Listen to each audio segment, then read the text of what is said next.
preview sheet itself or the text behind it, or even the folders and the sidebar in the file picker. So it's one of those things that's a file picker. So it's one of those things that's a file picker.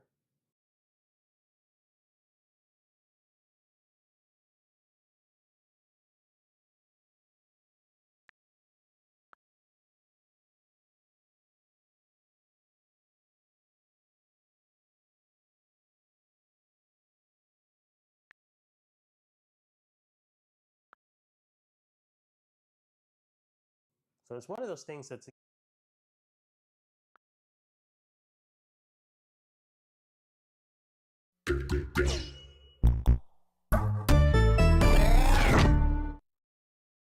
Are you sure?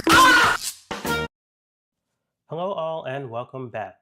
Today we have the dual release of both iPadOS 26 Developer Beta 7 and I need you, and I miss you, and I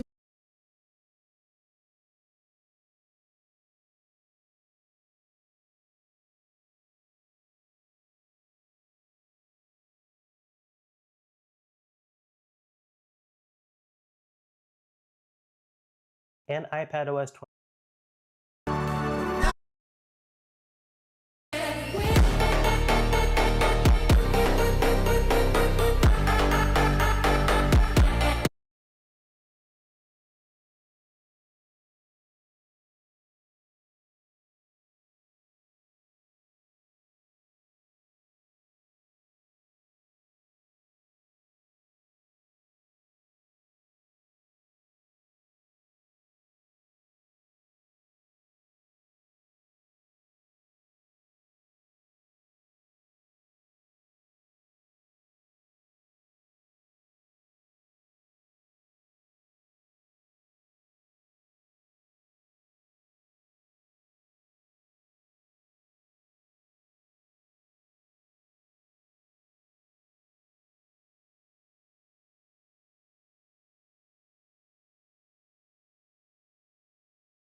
I just realized that I blend completely into the background. Anyways, let's do it.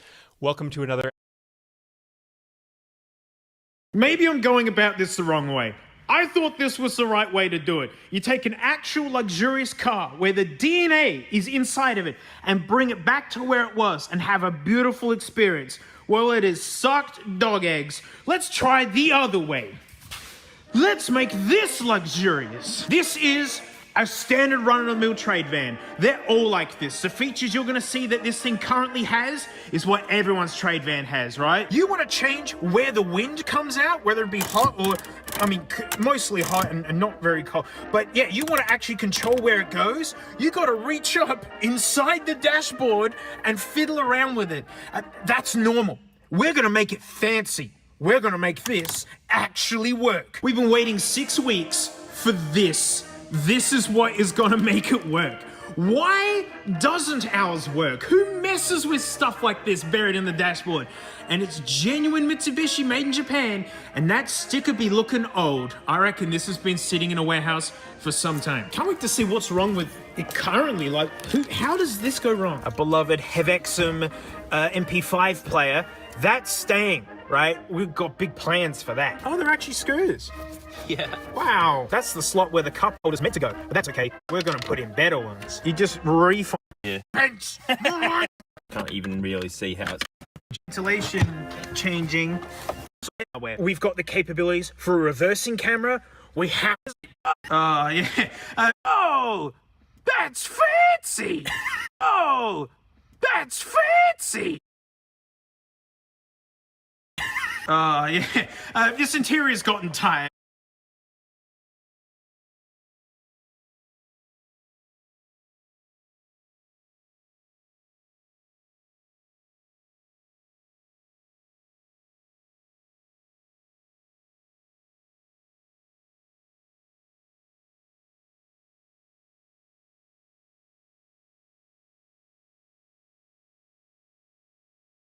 When this was first done, it was, and James said you did a fantastic job, but it's been a trade van for nearly 3 years now, and she's had it going around, and actually got to peel this back off to put in the can.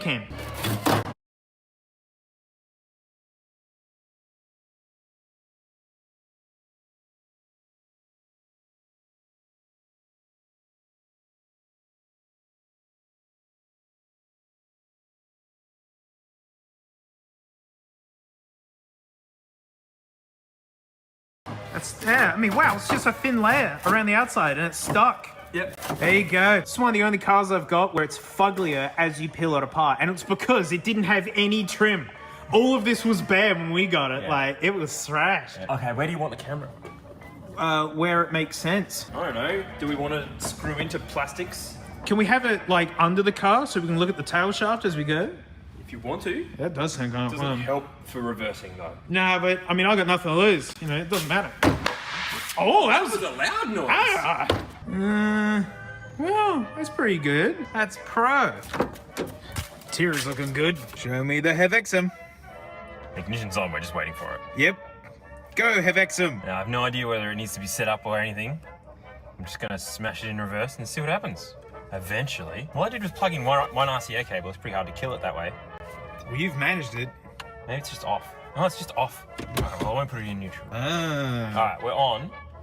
If I put it in reverse...